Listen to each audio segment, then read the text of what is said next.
Okay, hey guys, welcome back to episode 2 of our Pelican build. And as you guys can see, I've added yet another color in this camouflage. We still had some big spaces in there I didn't like, and that bright green just broke it up. This side's effectively done, but I need to finish up on the other side. I ran out of the bright green. I'll pick some of that up today and we'll wrap that up. But on this episode, we're going to be putting our mats in on the bottom of the boat, in the bow of the boat, and in the back of the boat. We're going to be making our plates so we can have our standoffs for the seat and for our rod holders and our main spar. And we're going to go ahead and cut a hole under the seat for our main battery. That's going to give us access to put a bilge pump in and to put our small battery in for our sonar unit. And that's all we need to do on this episode. That's enough. So let's go ahead and get started. First thing I did, I got some masking tape and went ahead and ran it around all through here to start a pattern so I can pull this off and put it on a pad and make our floorboards. Okay, and in the middle of this is just cardboard. Actually, it's poster board. So we use blue tape because it releases pretty easy. And you can see I've already made these. I'm only going to make one of these this side because I can flip the pad upside down and use this as the mirror image to make the other side. Okay, and then we got the same thing going on in the back here.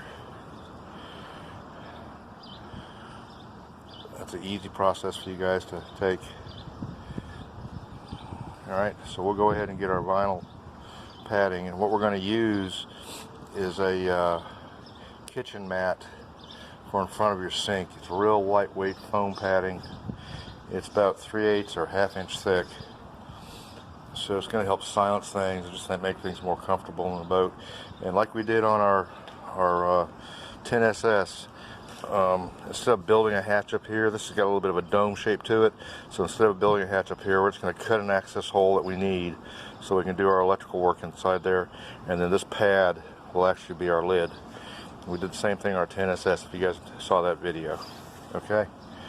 And we're not going to show you the down and dirty actual cutting and stuff and drilling and all that garbage. We're just going to tell you what we're going to do. We're going to show you the concept of what we're going to do, and then show you the finished product. So I need you guys to put your thinking caps on throughout the rest of this project. I want you guys to use your heads for something other than a hat rack, and just kind of try and follow along, catch up, and think about maybe you can or maybe you can't use these ideas on your kayak, even if you have to modify the idea. Alright guys, so let's go get our padding and get that in. Okay, so here we are with the pads roughed out. My bow pad, got my foot pads. Back here I got my back pad. So we'll clean these up just a little bit. I'm by no means an artist when it comes to cutting foam. So, you know, if you guys really wanted to do this the correct way, a laser cutter is the way to go. But Daddy doesn't afford one of those right now. So we'll do stuff by hand. Once we get these the way we want them, we'll go ahead and fill the scupper plugs, and then we'll put some dabs of silicone here and there on this. And I'm going to excuse the wind right now, guys. I'm sorry, it's North Texas. It is what it is. But we'll put some dabs of silicone along the bottom of this and along that one, and that'll seal it to the bottom of the boat so it doesn't slip and slide and blow out in the wind. Probably going to make another one of these pads for up under the seat. I'll get the battery hole cut out first, and we'll just see on that. I think it would at least look good down there, and these things hardly weigh anything because of foam.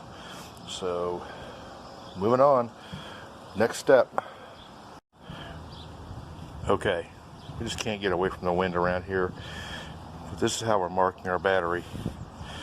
And this is actually the highest part of the floorboard, so the battery will be sitting on the bottom of the boat, in the boat as far as it'll go.